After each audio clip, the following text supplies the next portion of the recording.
everybody, welcome back. Thanks for joining your virtual drinking buddy. So I was just sitting here contemplating all the great mysteries of life, then realized that it was making me thirsty, so I'm going to crack open one of these. Carista, imported premium lager. So this is yet another Aldi beer. When I picked up the Tesoro, this was sitting right next to it, and I thought, since they've been carrying this for a while, I should probably go ahead and review this. A lot of times when I go into Aldi, I normally just pick up my regular Gruner, and if there's something new, I'll pick it up. But they've had these couple of Mexican lagers in there, and I just kind of passed them over.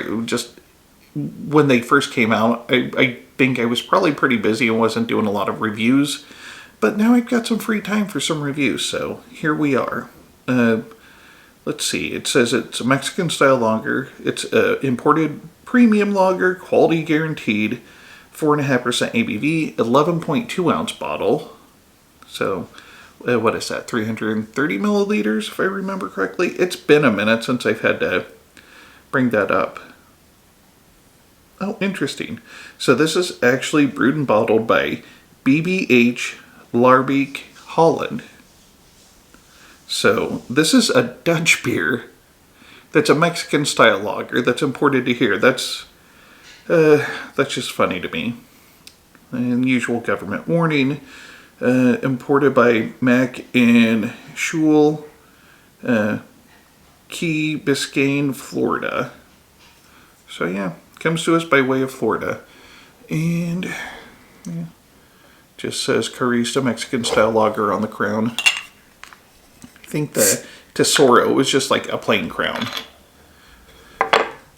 Oh wow, just cracking the bottle open, it reminds me so much of a Corona. I can smell that skunky smell already. And yeah, unfortunately that is a frequent thing, as many of you are aware. The clear bottle beers and the green bottle beers have a tendency to go skunky.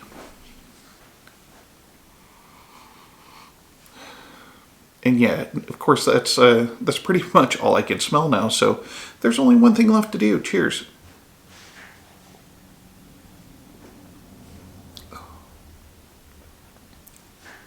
Interesting. Light in body, the skunkiness is not as present on the tongue as it is to the nostril.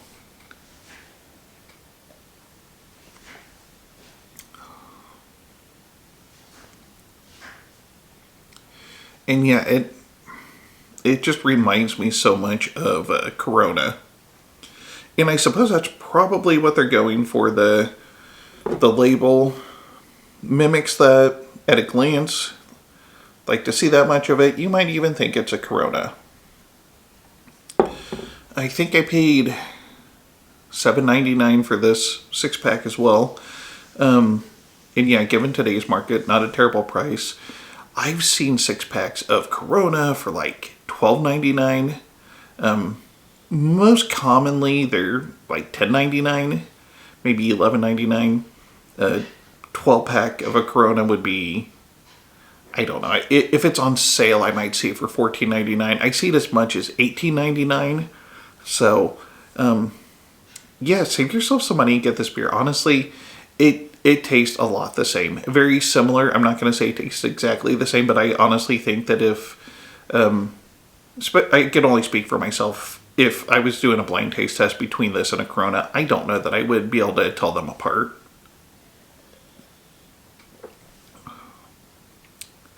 Maybe other than this one is less skunky tasting than a Corona. The flavor's fairly light, a little bit of graininess in there.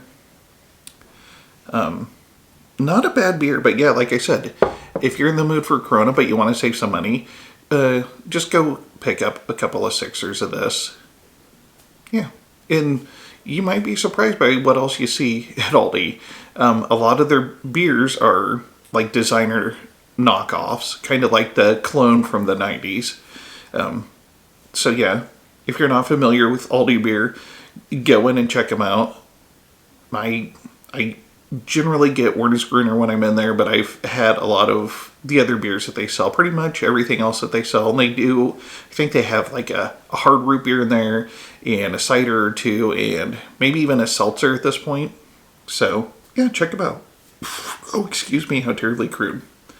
I was trying to power through to the end, but I couldn't, so I apologize.